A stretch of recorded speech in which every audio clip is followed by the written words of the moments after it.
Hola amigos, aquí Lobo Solitario con un nuevo video mañanero. Bueno, para mí es mañanero, quizás lo escuches en otra parte del día, jaja. Quiero agradecer sus likes, la actividad del canal es gracias a ustedes, aprecio mucho su apoyo. Ojalá les gusten las canciones que estoy colocando y como no tengo nada más que decir, jaja. Comencemos con las historias.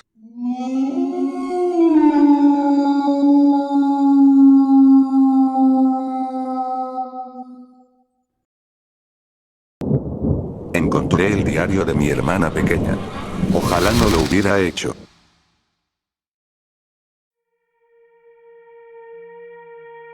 Mi hermanita, Emily, siempre amó tener un diario.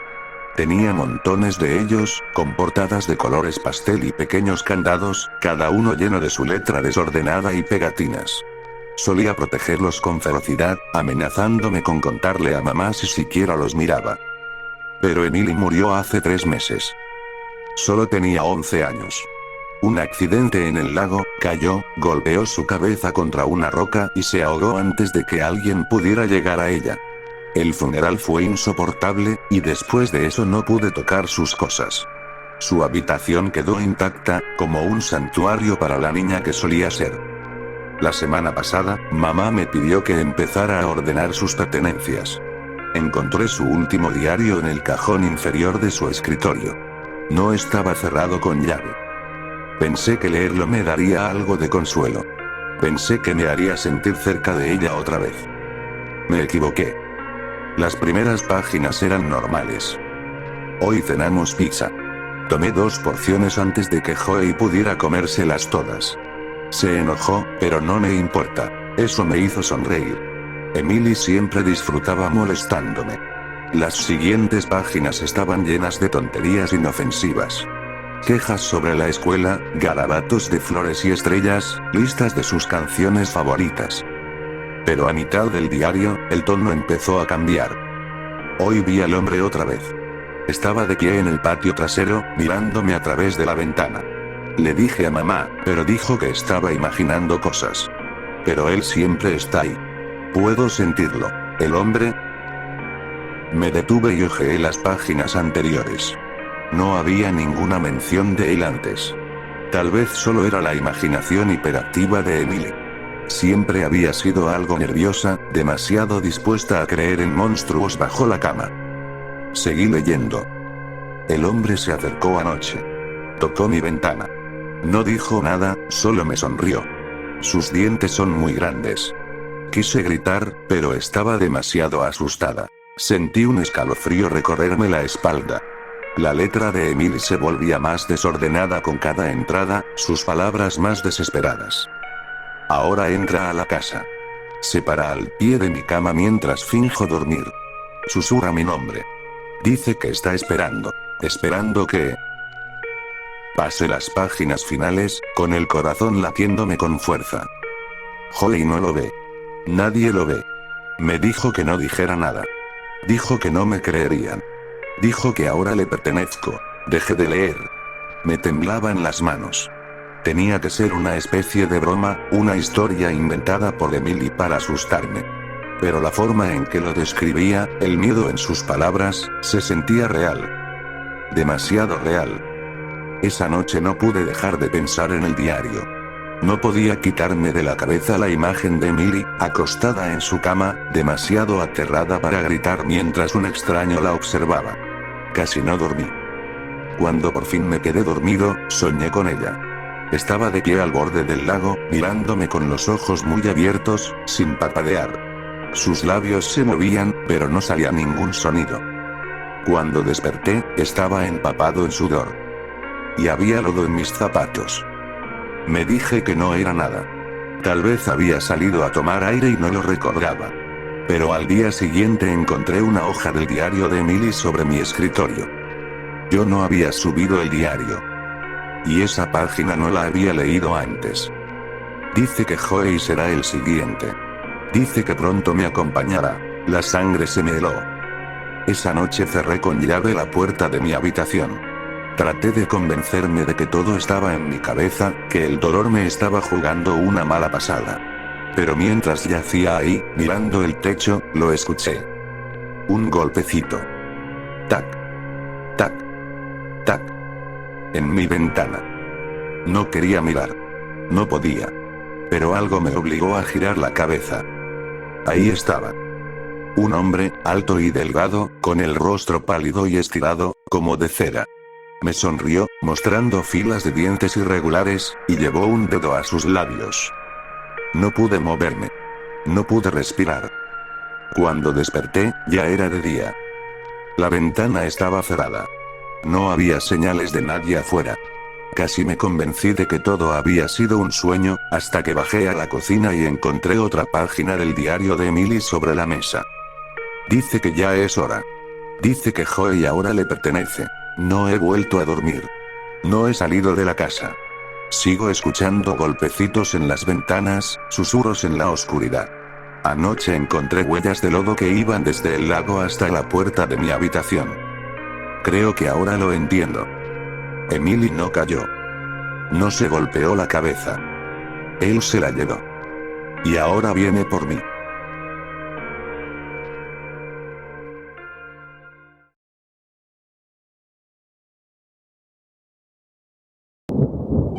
Las inquietantes fotografías de mi madre.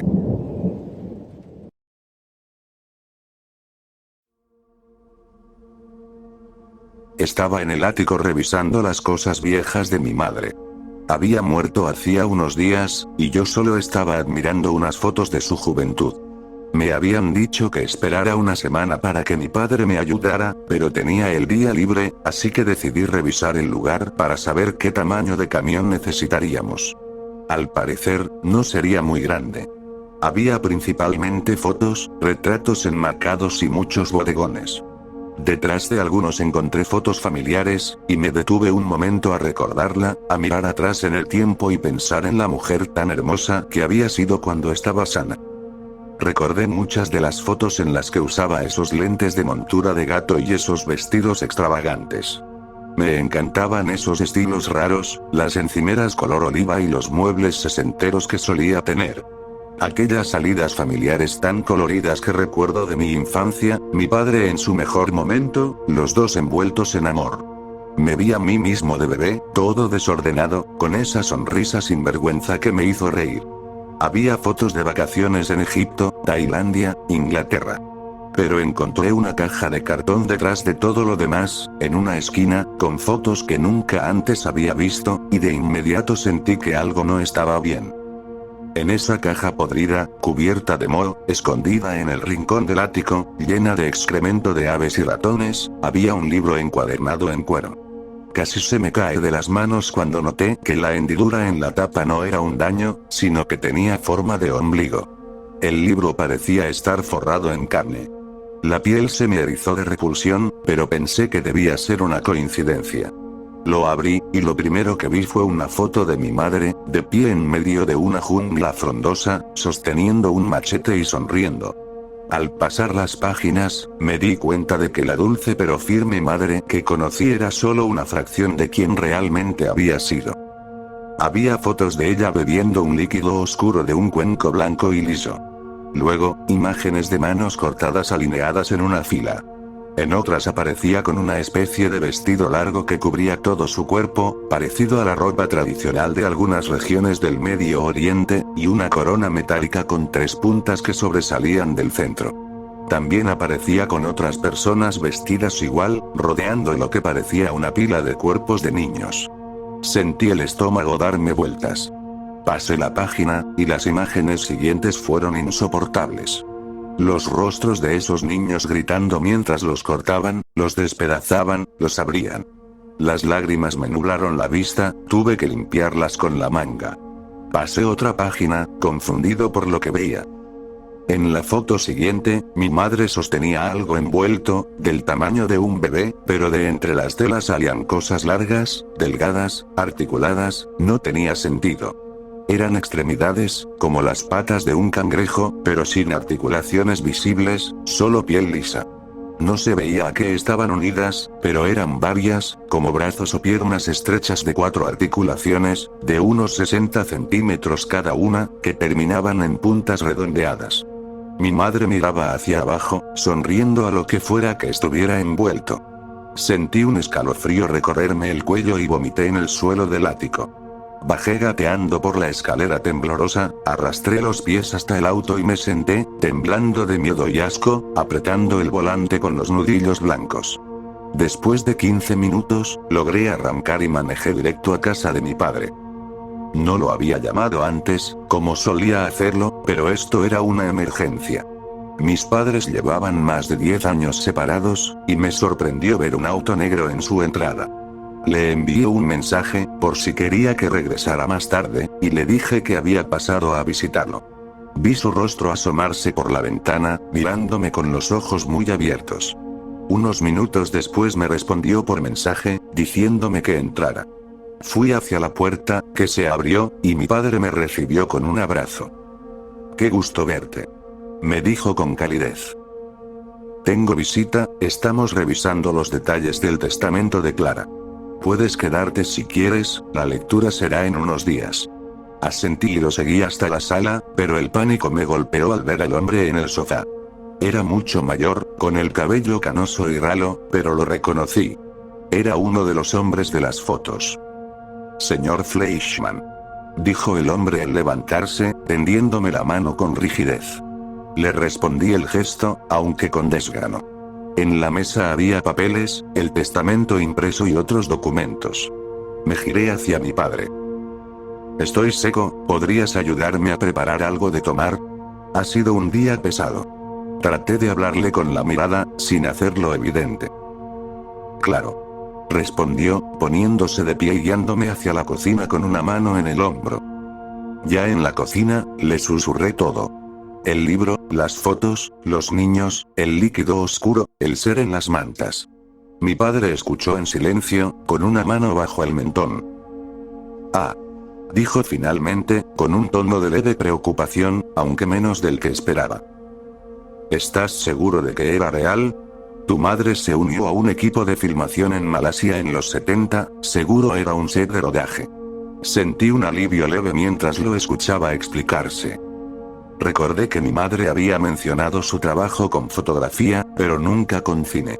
Mi padre explicó que ella lo evitaba porque sentía que le restaba valor artístico a su obra. Tenía sentido. Una película de terror barata extranjera no era precisamente un logro del que presumir. Me tranquilizó saber que el señor Fleischmann, el hombre en la sala, era un viejo amigo suyo y director de cine reconocido. Buscamos su nombre en el celular, y efectivamente, tenía una filmografía extensa. Con eso, me calmé un poco. Volvimos a la sala, intercambié unas palabras amables, me despedí y dejé que mi padre terminara su conversación. Al día siguiente fui a trabajar como siempre, contento de haber dejado atrás todo aquel horror. Por la tarde regresé a la casa de mi madre para continuar limpiando el ático. Quería revisar esa caja otra vez, con más luz. Pasé las fotos, y no pude creer lo que vi. Los efectos eran demasiado buenos para haber sido de los 70.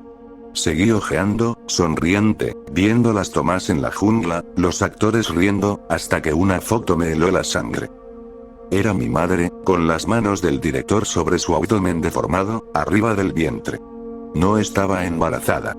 En la siguiente imagen, se veía una herida abierta exactamente donde años después tendría la cicatriz de la cesárea por la que nací yo. La siguiente foto era borrosa. El hombre estaba sacando algo de ella, algo a medio formar, difícil de identificar. Parecía el feto de un animal, con 6 brazos, del tamaño de un pulpo pequeño, pero con aspecto mamífero. Las articulaciones largas de su torso recordaban al ser que había visto antes envuelto en las mantas. En la imagen, un niño ayudaba, y reconocí a uno de los niños que antes aparecían mutilados, pero ahí era más pequeño. Entonces entendí. Las fotos iban al revés. No eran cronológicas. El hombre no estaba sacando a esa criatura, estaba metiéndola dentro de mi madre. Pasé las páginas con desesperación. Animales sacrificados, sangre bebida, niños corriendo hacia un avión, el avión en el aire, luego el regreso, y finalmente esta misma casa. Una cuna siendo colocada en un espacio oculto, una pared falsa construida, en este mismo ático. Tomé el celular, volví a buscar la filmografía del director y repasé los títulos uno por uno. Todas las películas existían. Todas eran reales. Pero entonces noté algo que no había visto antes, en la descripción de género. Documental. Todas. Ninguna tenía actores. Leí una que había pasado por alto antes. Donde decía Cult Classic, la descripción completa era Classic Cult Doc. Alcé la vista del libro, hacia el lugar de la foto, donde debía estar esa pared falsa, y vi que ahora estaba abierta. En la oscuridad, algo se movió. Vi, con el corazón paralizado, cómo salían del hueco unas extremidades color carne, largas, de más de 1,5 metros, dobladas en 4 articulaciones, extendiéndose lentamente hasta aferrarse a las paredes. Lo que emergió de esa sombra me congelará la sangre por el resto de mi vida. Esa cabeza amorfa, goteante, con hilos oculares colgando como dedos, el cráneo besudo y tembloroso, y esa boca que se abría como un cono lleno de colmillos negros, brillantes, soltando un aliento áspero que se disolvía en un siseo burbujeante. Corrí hacia la escotilla, tropecé, caí por la escalera, golpeándome la cabeza. No recuerdo mucho más, solo que escapé del ático como pude, me metí al auto y arranqué. Solo recuerdo que conduje. No hacia mi casa. Pasé de largo al ver un auto negro estacionado frente a mi entrada.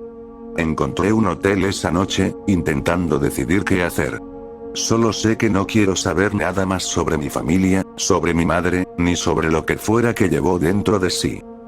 Últimamente me mantengo alejado de las ventanas. Solo quisiera que mi padre contestara el teléfono, pero sigue enviándome al buzón de voz. Un auto negro ha estado estacionado en la cuadra por 1,5 días. Al menos ahora puedo dormir. Los gatos callejeros que antes bufaban junto a la ventana, ya no hacen ruido.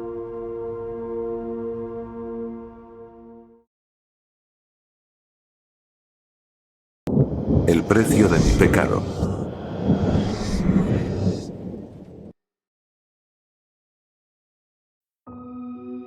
Le leí un cuento antes de dormir a mi hijo, hace años.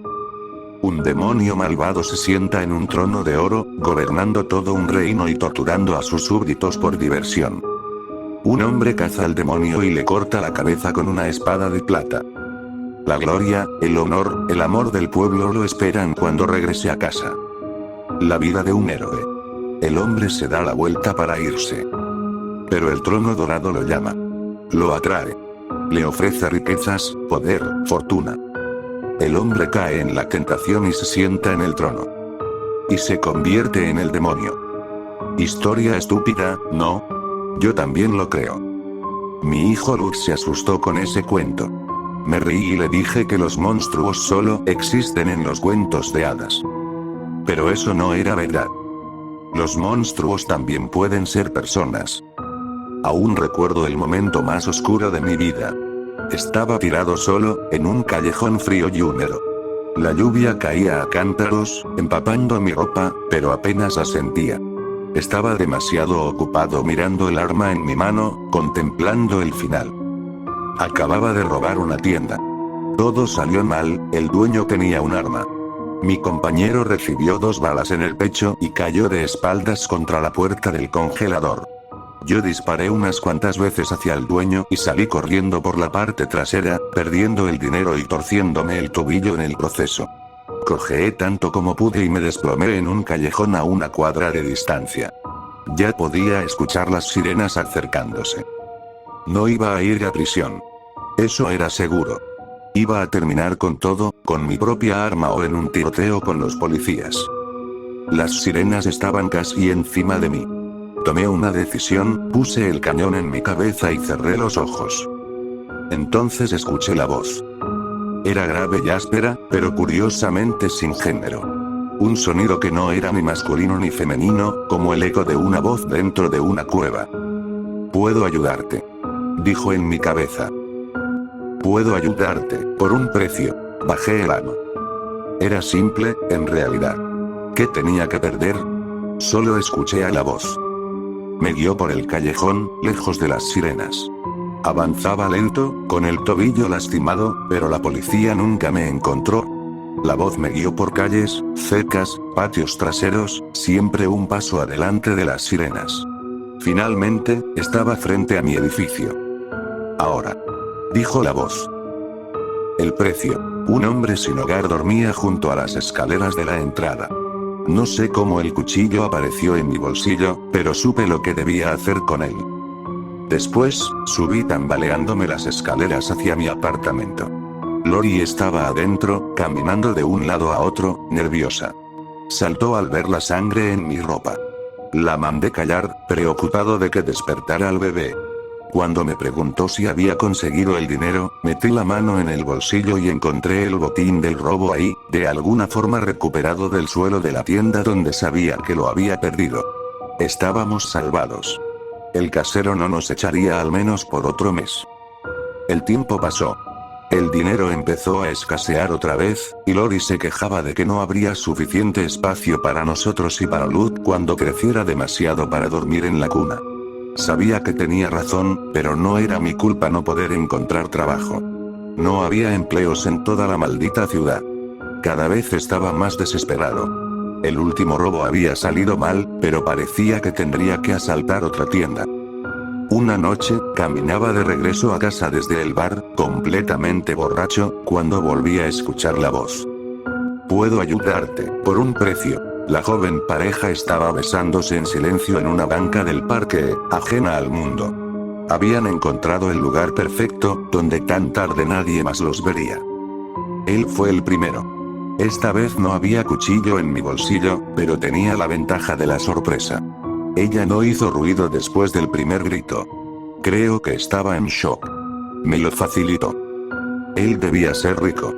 El anillo de compromiso de diamantes en su bolsillo valía más de lo que había ganado en toda mi vida. Lori, Luke y yo nos mudamos a un apartamento mucho más grande. Todo era fácil, feliz. Lori no preguntaba de dónde salía el dinero, y yo no se lo decía.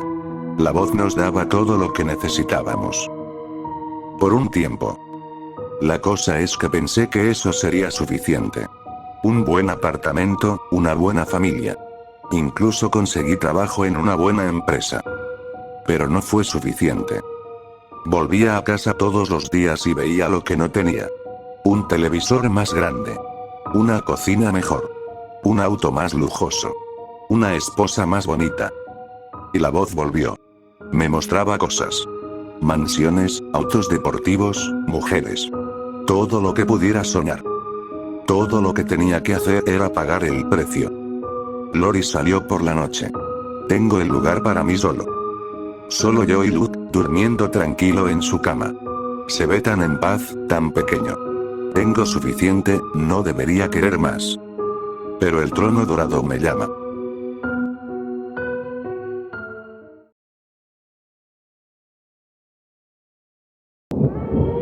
Pensé que mi esposa estaba tratando de matarme.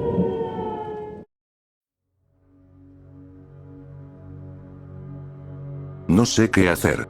Nadie me creería. Tal vez me esté volviendo loco. Déjenme empezar desde el principio. Mi esposa y yo llevamos casados aproximadamente 3 meses. Kate había estado casada 2 veces antes que yo, su primer esposo murió en un accidente de auto y el segundo sufrió algún tipo de colapso nervioso. Se divorciaron, y hasta donde supe, él estaba en rehabilitación siendo tratado por alcoholismo. Sí, tal vez debí haber visto las señales de alerta, pero déjenme en paz. No soy nada atractivo, y Kate es increíblemente hermosa, además de inteligente. Cuando la conocí, pensé que Kate era, con mucho, la mujer más perfecta que había visto en mi vida. También tenía una adorable hija de 9 años, Jessica, de su primer matrimonio, que me ganó el corazón casi de inmediato. Después de solo un mes, supe que estaba enamorado y le propuse matrimonio a Kate. Los siguientes 2 meses de matrimonio fueron increíbles. Éramos una familia feliz. Pero entonces, empezaron a suceder cosas. Al principio pensé que eran solo accidentes. Hace varias semanas, Jessica vino llorando y me dijo que había un monstruo en el sótano. Por supuesto, quería hacerla sentir mejor, así que le dije valientemente que iría a revisarlo. De inmediato dejó de llorar y me sonrió de oreja a oreja mientras me llevaba hasta la puerta del sótano. Allí abajo. Jessica señaló los escalones, abrazando a su conejo de peluche rosa, Mr. Fluffy. Inflé exageradamente el pecho y comencé a descender al sótano. Cuando mi pie derecho estaba a punto de pisar el tercer escalón, Kate me llamó desde la cocina. Al voltear la cabeza para ver qué quería, mi pie descalzo cayó directamente sobre un frágil adorno navideño de vidrio. Caí el resto del camino por los escalones y me rompí el brazo en 2 lugares. Mientras el doctor en urgencias sacaba astillas de vidrio festivo de mi pie, me dijo que tenía suerte de no haberme roto el cuello. Jessica había estado jugando con los coloridos adornos navideños almacenados en nuestro sótano y simplemente se había olvidado de devolverlos, dejando algunos en los escalones, me dijo Kate al día siguiente cuando llegué del hospital. Dijo que Jessica no había dejado de llorar desde que pasó. Mi hijastra me hizo una adorable tarjeta de lo siento, papi con crayones y decoró completamente mi yeso con flores y la firma de Mr. Fluffy. Ya estaba olvidando todo el incidente. Pero algo seguía molestándome. Jessica siempre había tenido miedo del monstruo en el sótano. Así que no había manera de que ella estuviera allí jugando con adornos navideños. No pensé mucho en ello en las semanas siguientes. Luego, el fin de semana pasado, Jessica me preparó un almuerzo especial por el Día del Padre. Mi hermana y su esposo estaban de visita por el fin de semana, así que todos nos sentamos a la mesa y charlamos mientras Jessica trabajaba en la cocina. Estaba tan orgullosa de sí misma por tener todo listo, insistiendo en que no podía ir a ver, aunque Kate entraba de vez en cuando para asegurarse de que Jessica no hubiera destruido nada. El resultado del esfuerzo de mi hijastra fue un enorme sándwich de jamón, queso y chispas de chocolate cubierto con 1 tonelada de crema batida y con un dibujo de carita feliz en el pan hecho con ketchup. Sí, no se veía especialmente apetitoso, pero Jessica tiene 9 años, ¿qué esperas? No iba a herir sus sentimientos después de tanto esfuerzo, así que tomé un gran bocado de inmediato sin dudar. Solo para entrar en shock anafiláctico minutos después. Había un poco de mantequilla de maní dentro del sándwich, y soy terriblemente alérgico a los frutos secos. De alguna manera, ambos de mis EpiPens habían desaparecido del baño, aunque juré que acababa de comprar un paquete doble para poner allí hace poco.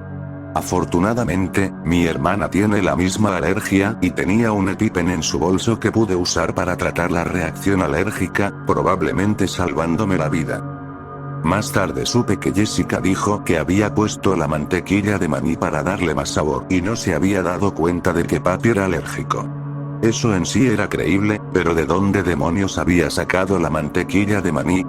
Kate había dicho que había tirado todo cuando nos casamos y me mudé, pero encontramos un frasco detrás del microondas en la despensa.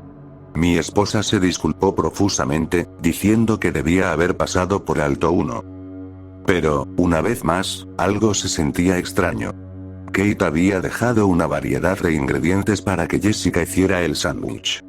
Parecía poco probable que mi hijastra hubiera encontrado la mantequilla de maní detrás del microondas, la hubiera usado y luego la hubiera devuelto. ¿Y dónde demonios habían ido a parar mis EpiPens? Díganme loco, díganme paranoico. Pero estaba sospechando de mi esposa. ¿Podría Kate haber dejado ese adorno en los escalones? ¿Podría haber untado un poco de mantequilla de maní en ese sándwich cuando nadie miraba y esconder mis EpiPens? No lo sabía. De cualquier manera, estaba un poco más atento, un poco más consciente de mi entorno. Pero todo parecía normal. Hasta anoche. Estaba adormilado en mi silla en la sala. SportsCenter estaba sonando suavemente en la televisión. Mi esposa e hija se habían ido a la cama hace rato. Estaba reuniendo motivación para subir cuando escuché la puerta de la sala abrirse y cerrarse suavemente. Abrí los ojos confundido, completamente despierto de repente. La puerta se abre directamente hacia el garaje, donde estaba estacionado mi auto. ¿Qué haría alguien allí? ¿Hola? Llamé en voz alta. Nadie respondió. Me quedé allí, intentando escuchar sobre la televisión lo que estaba pasando, pero luego la puerta comenzó a abrirse nuevamente. Jessica entró. Estaba confundido, me levanté rápidamente de la silla. La levanté bajo mi buen brazo y le pregunté qué demonios hacía despierta tan tarde. Ella se frotó los ojos delicadamente y me dijo que había estado buscando a Mr. Fluffy. Me reí y le dije que lo encontraríamos en la mañana, y la llevé de regreso arriba. Jessica me dejó arroparla y darle un beso de buenas noches después de que una vez más prometí que encontraríamos su peluche primero mañana. Estaba roncando antes de que yo siquiera saliera de la habitación. Regresé abajo, y al garaje. Encendí la luz, iluminando el área. Nada parecía fuera de lo normal, el auto intacto y todas las herramientas en sus lugares. Estaba a punto de irme a la cama cuando vi un conejo de peluche rosa junto al bote de basura en la esquina del garaje. ¿Por qué demonios había estado Jessica con Mr. Fluffy allí? Fui a recogerlo. Al levantar el peluche, eché un vistazo al bote de basura. 2 EpiPens sin usar estaban en el fondo. Ya no estoy tan seguro de que sea mi esposa quien intenta matarme.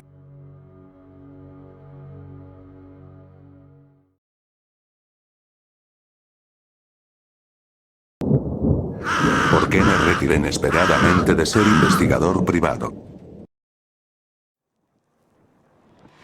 Me llamo Michael Gallo y soy investigador privado. Lo más probable es que, al saber mi oficio, estés pensando una de dos cosas sobre mí.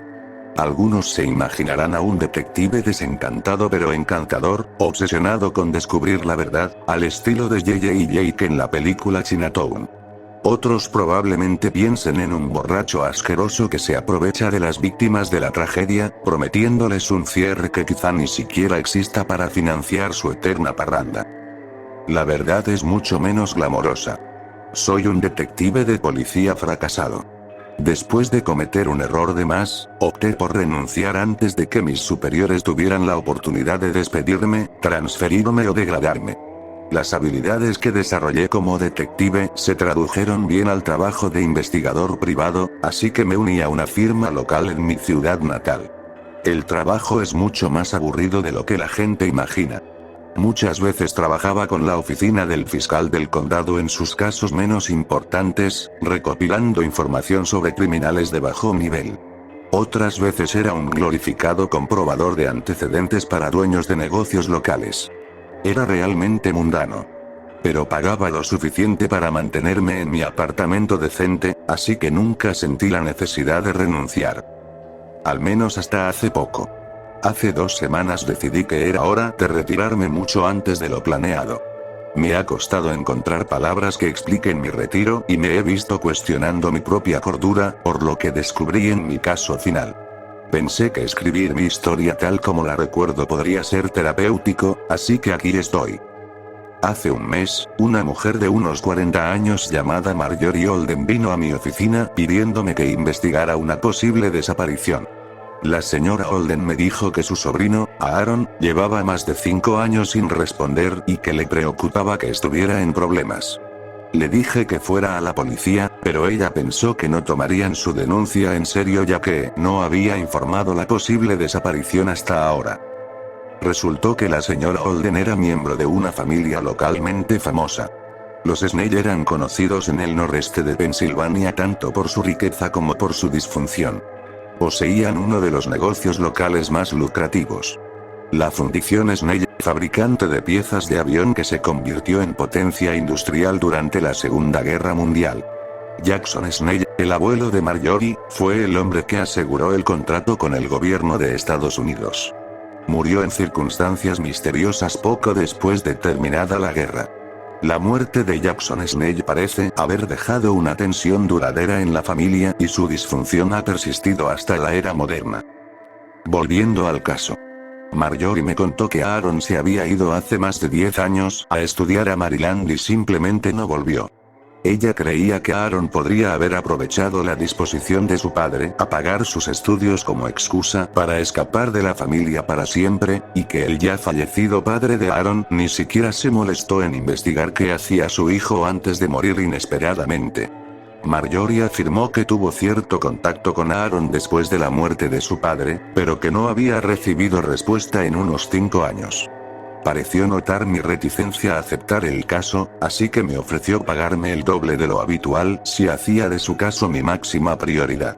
Acepté a regañadientes. Pronto descubrí que no había mucho sobre Aaron en la superficie. 3 amigos del instituto que Marjorie pudo identificar me dijeron que él se había ido fuera de la red cuando dejó la ciudad. Marjorie me dio su página de Facebook, pero claramente no se había usado en unos 8 años. Llamé a la universidad a la que asistió y descubrí que lo habían expulsado por faltas académicas y problemas de conducta 3 meses después de empezar su segundo semestre. A simple vista, la búsqueda de Aaron estaba hecha mierda. Sin embargo, logré descubrir que el correo que usó para crear su cuenta de Facebook también estaba vinculado a una cuenta de YouTube.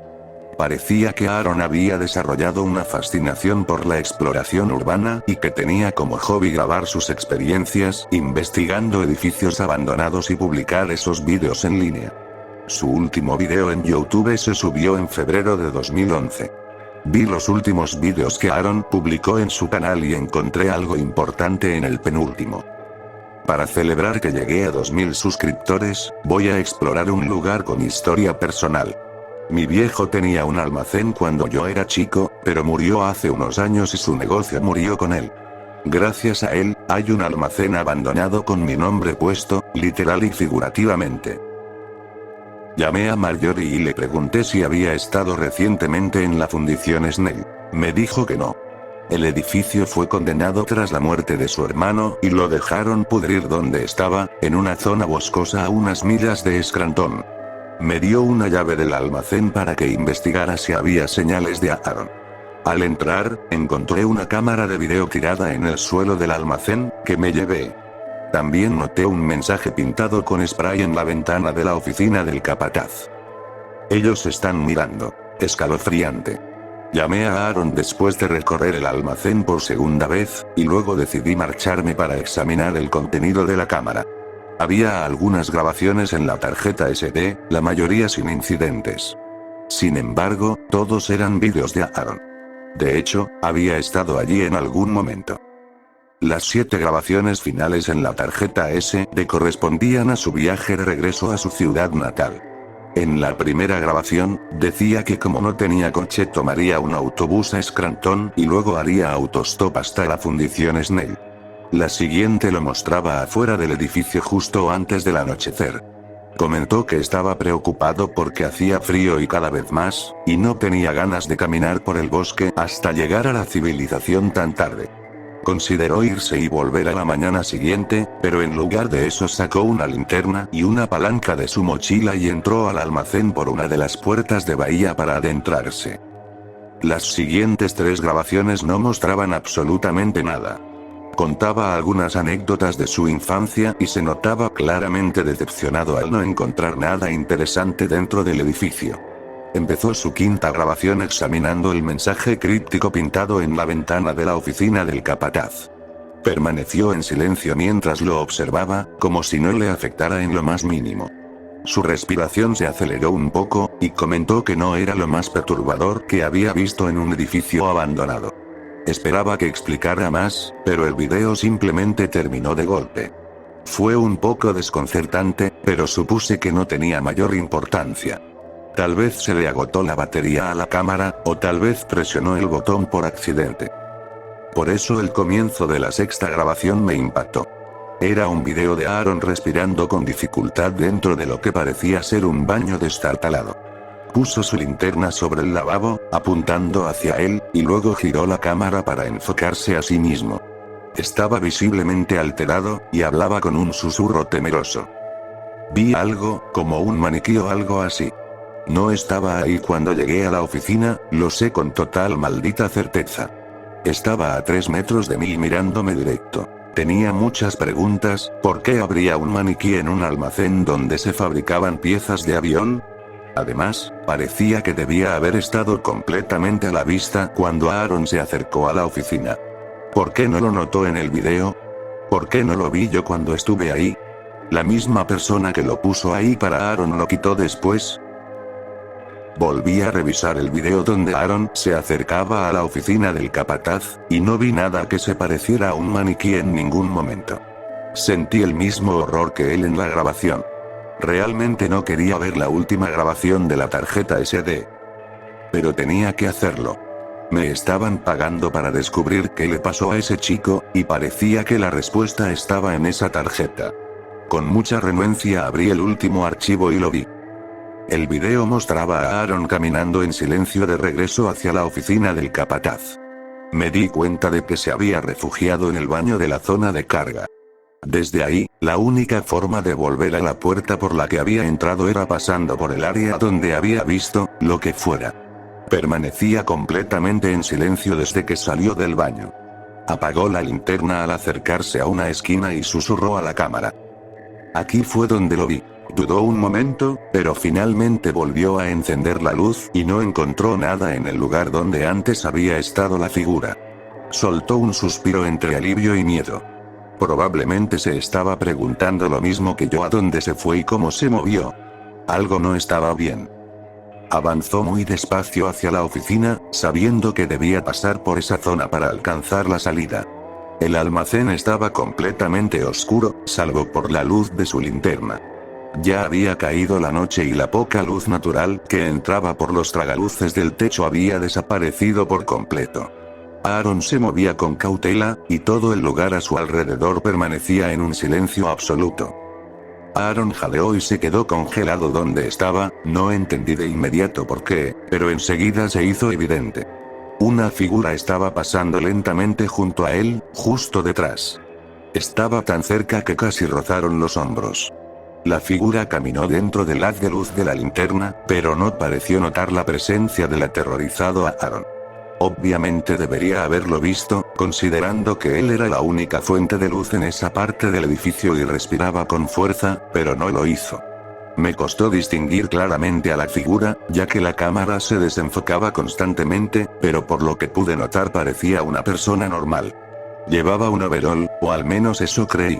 Aaron apagó la linterna cuando la figura se movió hacia la oficina del capataz. Pensé que el video terminaba ahí. Todo quedó en silencio durante unos 40 segundos.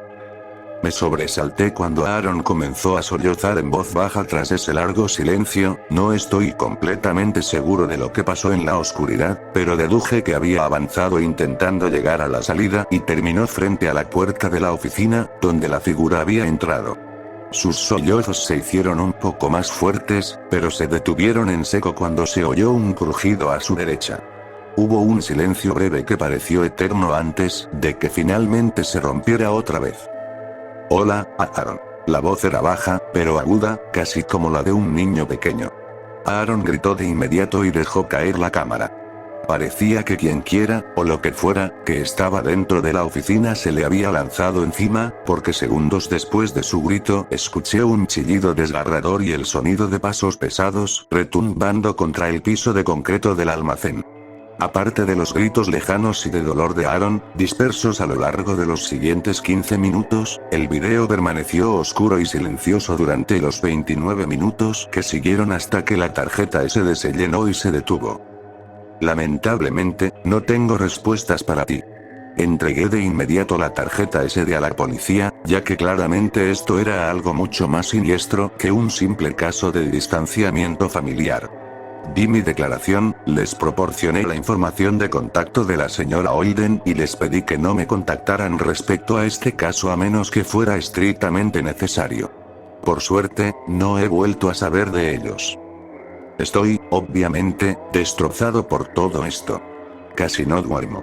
Como dije antes, ahora estoy retirado, pero no tengo ninguna fuente de ingresos. No puedo cobrar una liquidación porque renuncié, pero también me resulta cada vez más difícil salir al mundo a buscar trabajo. Espero que escribir esto alivie, aunque sea un poco, el tormento que he sentido desde que descubrí lo que le pasó a Aaron Snell. Si no lo hace, honestamente no sé cuánto más podré soportar. En los días posteriores a ver el video he llevado mi pistola conmigo todo el tiempo, por si aquello que fue por Aaron viniera ahora por mí. El miedo no se ha ido, y he llegado al punto en que he decidido que, si esta noche resulta ser otra noche sin sueño o una más plagada de pesadillas con esa cosa del video, apuntaré el arma hacia mí mismo, para librarme de un destino peor que la muerte, el que parece estar esperándonos a todos.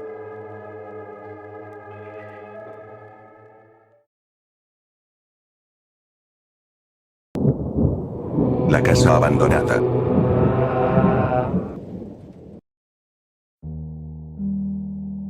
Acabo de salir de la estación de policía y ya les conté lo que pasó, pero más gente necesita saber esto. Estaba haciendo autostop en una gasolinera, serían como las 10 de la noche. Un bosque de árboles altísimos rodeaba todo. La carretera y la gasolinera eran lo único que mostraba que aún había civilización cerca. Llevaba ahí más de una hora y apenas habían pasado unos pocos autos, así que supuse que estaría esperando por un buen rato. Después de otra media hora decidí entrar al pequeño restaurante que había dentro de la gasolinera. Al entrar, solo había una persona ahí. Pero había algo raro en ella. Tenía la cabeza agachada y no pude verle la cara. Aún así, decidí ignorarlo y pedir algo de comer. Después de comer fui al baño antes de volver a intentar conseguir un aventón, pero justo cuando entré al cubículo escuché que alguien entraba detrás de mí. Cuando terminé y estaba por salir, escuché 3 golpes lentos en la puerta del cubículo. Toc, toc, toc. Pregunté quién era mientras veía una sombra grande y unos zapatos bajo la puerta, pero nadie respondió. De repente esa persona se fue, y me quedé confundido por lo que acababa de pasar. Salí del cubículo y no había nadie, así que decidí olvidarlo y regresar al restaurante. Pagué la cuenta, compré unos bocadillos en la tienda de la gasolinera y salí otra vez a hacer dedo. Llevaba unos 22 minutos esperando cuando un camionero se acercó y me dijo que iba rumbo a Nueva York. Yo también iba hacia esa dirección, así que decidí acompañarlo, y salimos de la gasolinera. Después de una hora y media de silencio seguíamos en medio del bosque. Intenté hacer conversación, ya que casi no habíamos hablado durante el viaje, y le pregunté: ¿qué estás transportando? Pero él solo respondió: no te preocupes por eso. Me dejó un poco incómodo, pero decidí dejarlo pasar e intentar dormir un rato. Desperté a las 4 de la mañana. El camión estaba detenido, y el conductor no estaba. Afuera estaba completamente oscuro, no se veía nada. Escuché susurros alrededor del camión y, de pronto, las puertas de carga se cerraron de golpe. Decidí salir para ver qué estaba pasando.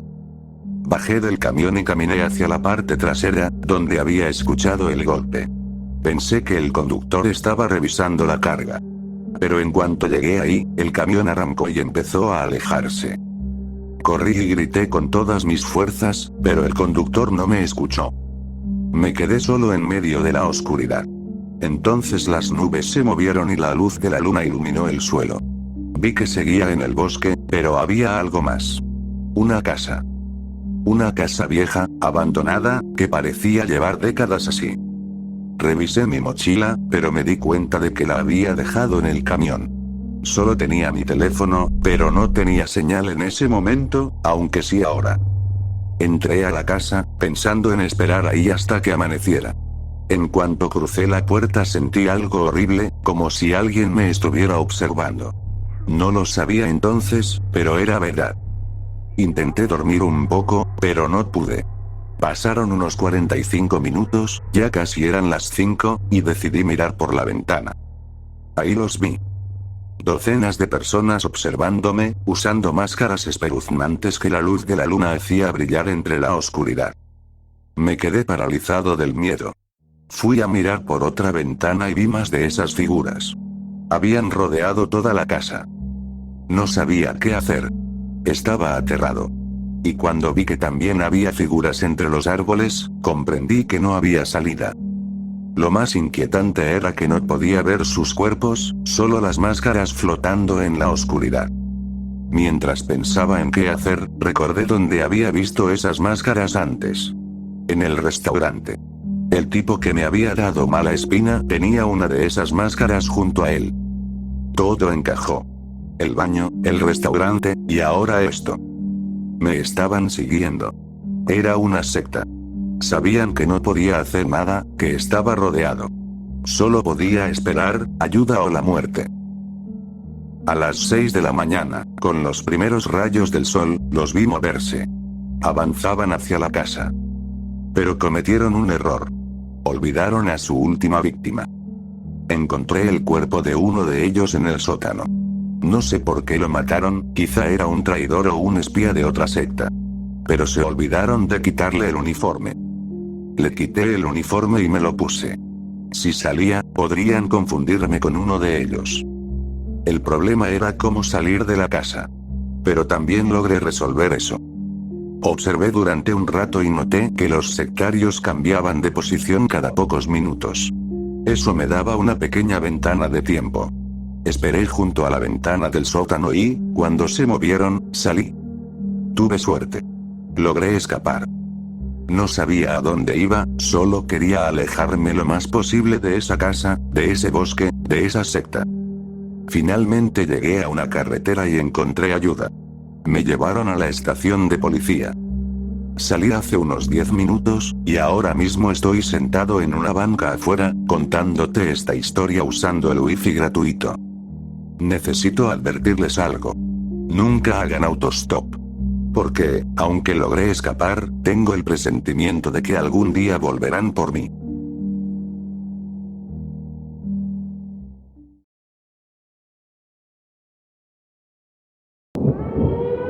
¿Alguien recuerda el canal 42?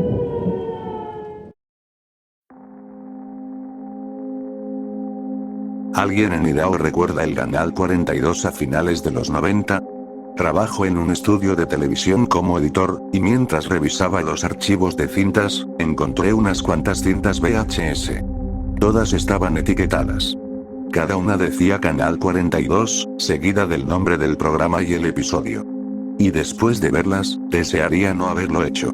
No entiendo por qué mis padres me dejaban ver esto. Tal vez ni siquiera sabían lo que pasaba. Decidí venir aquí. Tal vez alguno de ustedes recuerde ese canal. Esta es una descripción aproximada de cada cinta. Canal 42. El show de Stitches el payaso, episodios 1 al 8. El título completo del programa era La casa divertida de Stitches el payaso. Cada episodio empezaba igual. Un payaso, con cabello rojo sangre, ojos muertos y maquillaje mal aplicado, con un traje negro y rojo, aparecía en pantalla. Mostraba una sonrisa falsa y decía: "Hola niños y niñas, bienvenidos a", sonaba un redoble de tambor. La casa divertida de Stitches el payaso. Luego se oía un audio falso de niños gritando "Yay". Después comenzaba la actividad que enseñaría a los niños. Ahí era donde todo se salía de control. El episodio primero, él enseñando a los niños cómo extraer riñones humanos. El episodio 2 los instruía para mezclar amoníaco y cloro en un balde y dejarlo en el cuarto de sus padres mientras dormían. El episodio 3 fue mejor. Les enseñó a cocinar, con ingredientes como veneno para ratas, para darle sabor, según él, y un corazón humano. En el episodio 4 él se cambió. Ahora era un sótano mugriento. Solo se escuchaban las risas del payaso y había un niño atado a una mesa. Una voz fuera de cámara decía que hoy aprenderían a extraer un cerebro humano. Lo apagué en ese momento. ¿Por qué nadie reportó esta mierda a la policía? Tal vez el estudio que lo transmitía no quiso arruinar su reputación. Lo que me revolvió el estómago fue recordar que existían varios episodios más de ese payaso enseñando a los niños. Decidí no volver a la casa divertida y pasé a la siguiente cinta. Estaba etiquetada como Canal 42. Los Freelobes, episodios 1 al 5. El programa era una copia barata de los Teletubbies o Barney. Los Freelobes eran una familia de criaturas de distintos colores. Papá Freelobe, mamá Freelobe, hermano, hermana y bebé Freelobe. Eran perturbadores, pero no más que los Teletubbies, que de por sí me dan escalofríos. Los episodios 1 y 2 eran normales, nada fuera de lo común. Pero el episodio 3, los Freelobes aprenden sobre el amor, fue otra cosa. El episodio entero mostraba a las criaturas hablando en lenguas extrañas, sin moverse. Sangre salía de los ojos de los disfraces. A veces aparecían destellos de algo en la pantalla. Alcancé a leer las palabras "el vacío observa" y nada más. Inquietante, pero todavía preferible a Stitches el payaso. El episodio 4 fue peor. Los coleccionistas vienen de visita.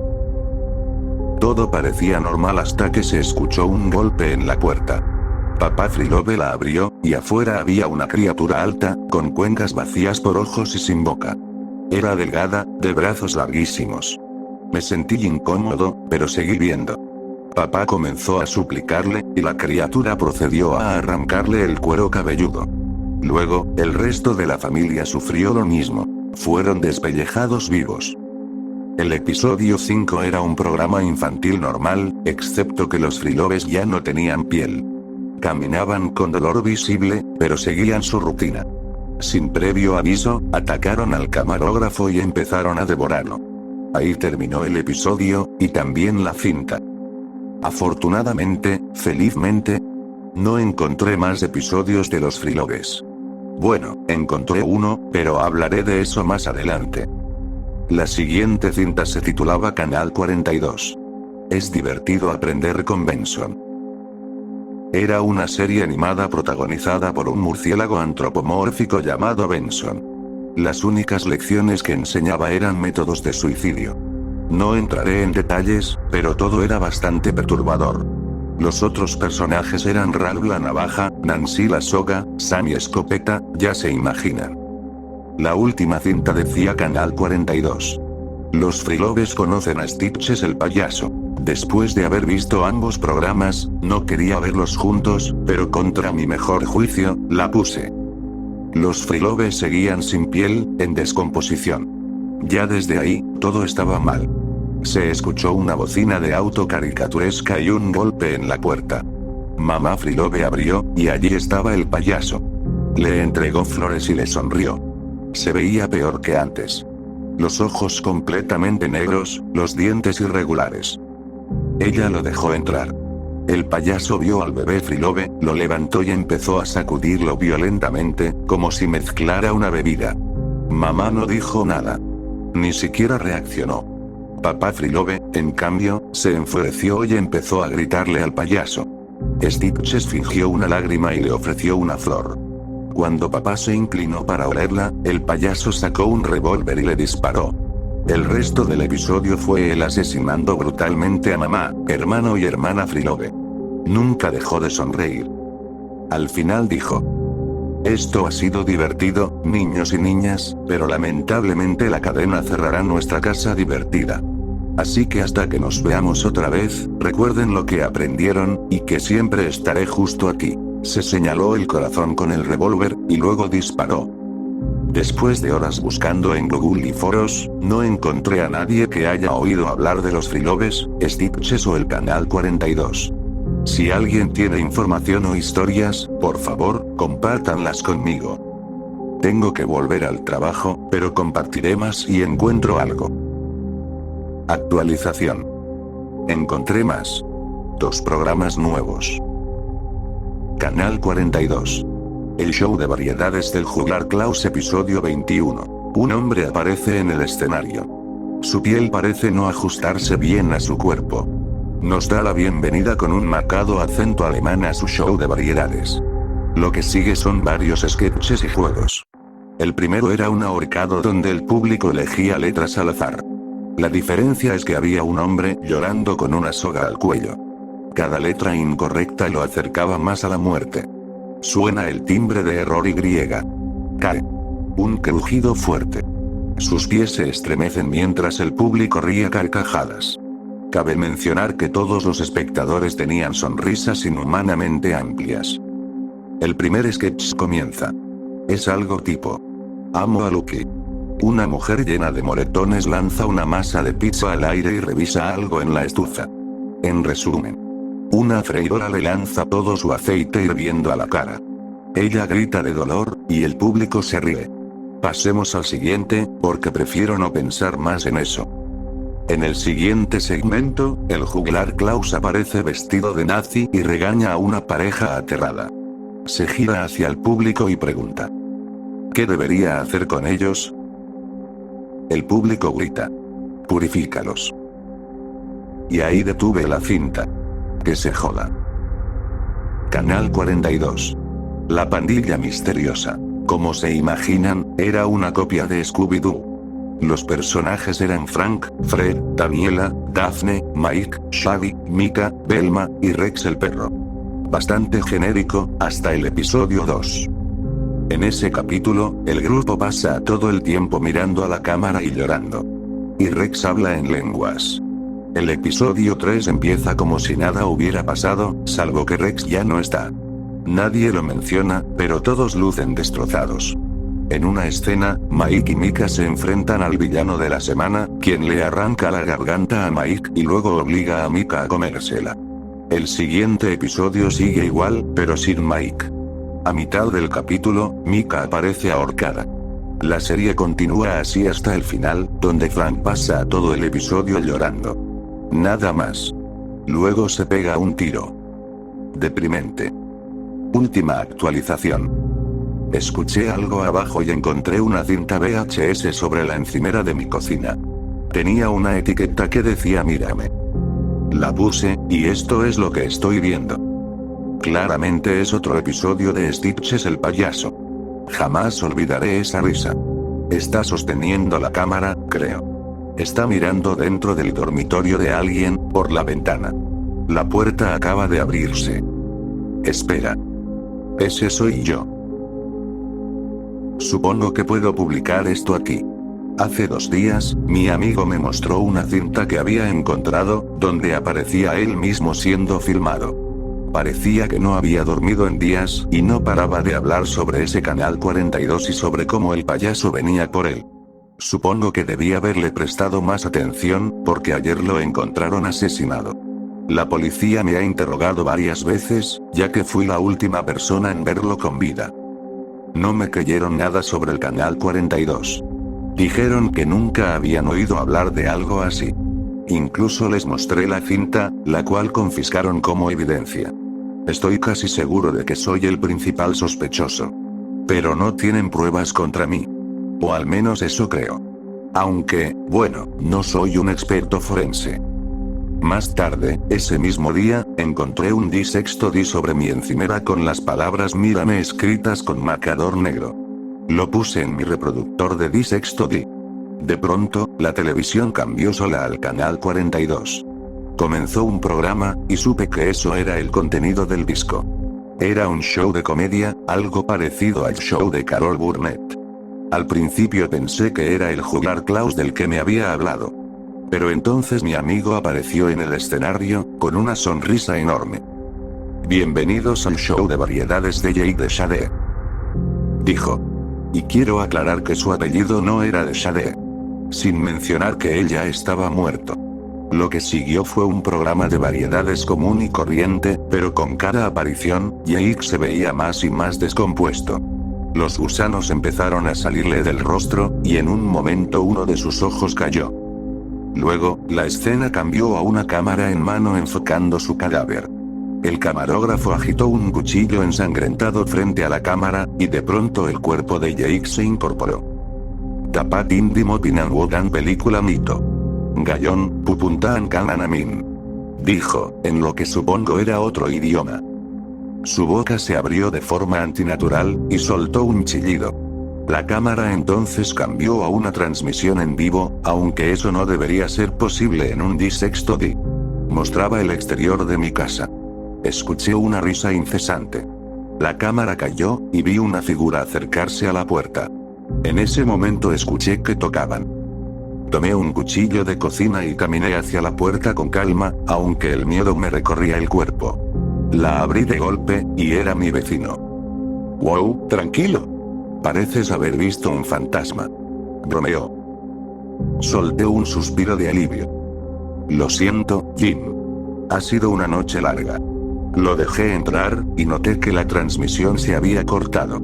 El reproductor de D estaba vacío. Bien. Jim y yo conversamos un rato, y me dio sus condolencias por Jake. Le agradecí, y después de unas copas, se fue. No podía sacar el D de mi cabeza. ¿Cómo sabía dónde vivía? ¿Y qué fue lo que me dijo en ese idioma? Esa noche, mientras dormía, escuché un estruendo abajo. Me levanté para investigar, pero algo bajo la cama me sujetó el tobillo. Era una cosa sin piel, que me miraba. Susurró algo como amor libre.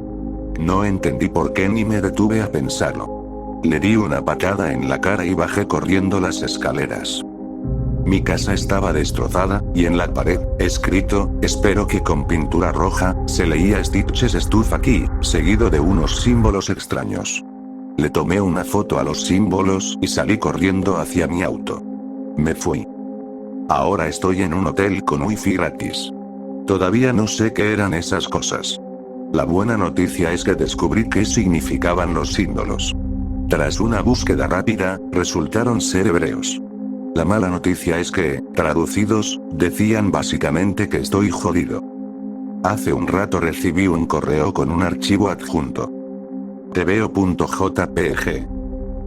Era el estacionamiento del motel donde me estoy quedando. Ja, no. Me largo de aquí.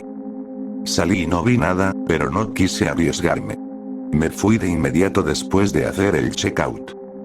Ahora estoy en una gasolinera. Estoy usando esto como una especie de diario. Mañana dejaré el estado. Manejaré toda la noche. Tal vez Jane no estaba loco. El canal 42 es real. Y ahora que lo sé, me quiere a mí. Pero quizá pueda detenerlo. Quizá pueda salvarme. Lo siento mucho. Depende de ti, querido lector. Termina esta pesadilla. Lo siento. Por favor, perdóname. Hace unos días, alguien que conocí en la secundaria me envió un enlace a una publicación en este mismo foro sobre un canal 42. Yo suelo curiosear por la web oscura, así que la idea de un supuesto canal de televisión con películas de asesinatos reales, básicamente, despertó mi interés. Después de leer la segunda parte de la historia, con una foto adjunta al final, recibí un mensaje del usuario Voidwalker42. Solo decía lo sabemos, con un archivo adjunto. Canal 42.exe. Déjenme decir primero que no creo en lo paranormal, ni en maldiciones. Así que, movido por la curiosidad, abrí el archivo. Claro, después de asegurarme de que mi firewall y la seguridad estuvieran actualizados. Había cientos de archivos, con distintos nombres. Y la verdad, tenía tiempo de sobra y ya había visto mucho gore en mi vida. Así que abrí el primero, titulado amorlibre.gif. Vi unas criaturas. Parecían una especie de versión barata de Barney. Eran de diferentes tamaños, con pelaje de colores, rojo, azul, etc. Luego empezaron a pudrirse. El pelaje se les caía, revelando cuerpos sin piel y dientes grandes y afilados. De sus ojos caían lágrimas de sangre, y pronto comenzaron a moverse de manera errática. Y algo más. El punto GIF no se repetía como suelen hacerlo normalmente. El siguiente archivo se llamaba El hombre que ríe.mp4. Apareció un payaso, mirándose en un espejo. Sacó un cuchillo de un estuche de maquillaje frente a él y se lo llevó a la cara. Se cortó de oreja a oreja. Metió los dedos en la herida y empezó a escribir algo en la pared con su sangre. Giró el espejo para mostrar lo que había escrito. En la pared se leía "Te veo", escrito al revés. Luego se giró hacia la cámara y saludó con la mano. Empezó a hablar en lenguas, y entonces dijo algo que me heló la sangre. Dijo mi nombre. No mi nombre de usuario, mi nombre real. No voy a escribirlo aquí, por razones obvias, cosas del internet oscuro, pero juro que era el mío. Apagué la computadora de inmediato. Y después de cambiarme de pantalones, volví a la habitación y vi un disco encima del monitor. En la etiqueta decía "Mírame". No, gracias, disco misterioso. Ya he visto cómo acaba esa película. No termina bien para el tipo que ve el disco que aparece de la nada en su mesa. Así que simplemente lo tiré a la basura. Casi me da un infarto cuando levanté la mirada y vi el rostro del payaso mirándome desde la pantalla. Me observaba directamente, y fingía hacer una rutina de mimo dentro de los bordes de mi monitor. Ok, esto ya estaba definitivamente en el terreno de lo paranormal. Desenchufé la computadora de la pared, pero la imagen seguía ahí. El payaso movió el dedo índice de un lado a otro, como diciendo tisk tisk. Sentí un aliento en mi oído, y una voz me susurró hola. Me giré y no había nada. Cuando volví la mirada, vi una de las criaturas sin piel, la más pequeña, posada sobre mi escritorio como una gárgola. Y estaba, llorando. No me hagas volver. murmuró entre lágrimas de sangre. De pronto, unas manos enguantadas la agarraron desde dentro de la pantalla y la arrastraron hacia dentro del monitor. Nope. Nope. Nope. Salí corriendo de la habitación y agarré el teléfono. Espera. ¿A quién carajo iba a llamar? ¿A un exorcista? Tal vez. ¿A los cazafantasmas? No, tenía que estar soñando. Esa era la única explicación. Alguna mala digestión, seguro. Más salsa que cementerio. Como diría Dickens. Abrí la puerta lentamente y miré dentro. El monitor estaba apagado. Noté 4 rasguños profundos grabados en el escritorio, como si algo hubiera sido arrastrado. Encendí la luz y vi, en la pared, las mismas palabras que el payaso del espejo había escrito. Stitches estuvo aquí. Tomé el tren directo a Novelandia y me largué. Aunque fuera un sueño, no valía la pena quedarme ahí. Agarré las llaves del auto, y cuando subí, vi el disco en el tablero, con una nueva etiqueta. Reprodúceme. Lo lancé por la ventana y salí del estacionamiento del edificio a toda velocidad. Cuando llegué a un semáforo en rojo, sentí que unas manos me cubrían los ojos. ¿Adivina quién? Las aparté de un golpe, desabroché el cinturón y salí disparado del auto hacia la calle. Un tipo me gritó cuando casi lo atropellan por mi culpa, pero no le hice caso. Corrí sin mirar atrás, dejando el carro abandonado. Doblé por un callejón, luego por otro. Me detuve un momento para recuperar el aliento. Frente a mí, una tapa de alcantarilla se levantó, y un brazo sin piel salió de allí. Escuché una risita detrás de mí, y ahí estaba el payaso. Me saludó tímidamente, con un cuchillo ensangrentado en la mano. Luego clavó la hoja en su estómago y comenzó a destriparse. Metió la mano, sacó un trozo de intestino, y mientras yo intentaba no vomitar, lo retorció hasta darle forma de un globo de animal. Me di vuelta para correr, pero ya estaba frente a mí. Caí al suelo y sentí la carne viscosa de lo que solo puedo suponer eran los frilobes contra mi espalda. Miré hacia arriba, y luego alrededor. Estaba solo. Fue entonces cuando supe lo que debía hacer. Si quieres estar a salvo, realmente a salvo del Canal 42, lo único que tienes que hacer es darle lo que quiere. Una audiencia. Alguien que los vea actuar. Eso es todo lo que cualquier estrella de televisión desea. Así que adjunté un archivo de Stitches.exe como una marca húmeda, casi invisible al ojo humano. Lo siento. Lo siento muchísimo. Ahora que los viste, consciente o no, el payaso vendrá por ti. Los frilobes vendrán. Buena suerte. Y hagas lo que hagas, no olvides darles una audiencia. Depende de ti. Ya saben. Muchas personas desaparecen o son asesinadas en circunstancias misteriosas. Pues hace unos días algo asomó la cabeza en internet. Y por primera vez en décadas, llamó la atención de la gente. Mi nombre es, bueno, eso no es importante. Mi nombre clave es Elsin. Trabajo para el FBI como una especie de investigador, en lo que tiene que ver con lo oculto. Y antes de que lo pregunten, no, ellos no encubren fantasmas ni ángeles ni nada por el estilo. Así que dejen el papel aluminio. Lo que yo investigo son cosas como la familia Manson, asesinatos rituales, ese tipo de cosas. También estoy en contacto con la Iglesia Católica, para ayudar a entrenar a posibles exorcistas, si no hay nadie más disponible. Estoy aquí para contarles la historia de la investigación más extraña de la que he formado parte. Estoy aquí para hablarles sobre Stitches el payaso y el Canal 42. El Canal 42 se transmitía desde una estación de mala muerte en Idaho, entre 1992 y 1994. El productor principal y fundador, Jonathan Torrance, también interpretaba el papel de Stitches en el bloque infantil de la emisora. Algunas puntualizaciones. No mataban gente en directo. No despellejaban actores en cámara. La verdad es que, en términos de televisión infantil, era inofensivo. El payaso daba un poco de inquietud, pero no le hacía daño a nadie. Bueno. Eso creíamos. En 1993 algunos locales comenzaron a desaparecer. Encontraron sus cuerpos desmembrados y rodeados de glifos extraños, símbolos y runas, además de filipino y hebreo. Tras investigar todas las pistas, el principal sospechoso fue la figura televisiva local, Stitches el payaso. La razón: todos los muertos eran niños. Niños pequeños. Su público objetivo, por así decirlo. Justo cuando estábamos a punto de atraparlo, sin embargo, se sacó una navaja y se la clavó en la comisura de la boca. Se hizo una sonrisa permanente.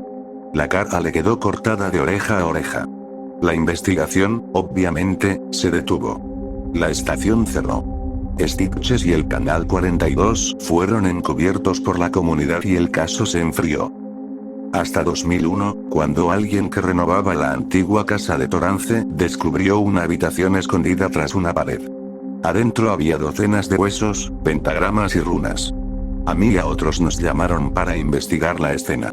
Determinamos que Torrance había hecho los asesinatos, los sacrificios, en años anteriores. En mi propia investigación, encontré un diario. Del propio hombre. Voy a transcribir ahora algunas entradas seleccionadas. 15 de enero de 1992. Estoy a un paso de poner la estación en marcha. La viuda de mi hermano va a cubrir los costos del equipo. Parece que ganó la demanda contra ese hotel, al fin. 23 de febrero de 1992. Canal 42 está en el aire. Hora de que Stitches el payaso lleve una sonrisa al corazón de los niños de esta comunidad, y les enseñe amor y bondad. 16 de marzo de 1992. Tuve un accidente hoy. Se cayó una luz del escenario y me dio una conmoción. He empezado a oír voces y a tener sueños raros. Creo que es un efecto secundario de la medicación. En la tele pusieron que estoy de vacaciones. Frank se hará cargo por ahora, poniendo repeticiones de algún dibujo animado. 29 de marzo de 1992. Los sueños están siendo más frecuentes. Siempre son los mismos. Estoy mirando un pozo oscuro. Puedo sentir una presencia oscura. Me dice el futuro, el pasado, y me dice que soy su elegido. Estas pastillas me están jodiendo. 15 de abril de 1992.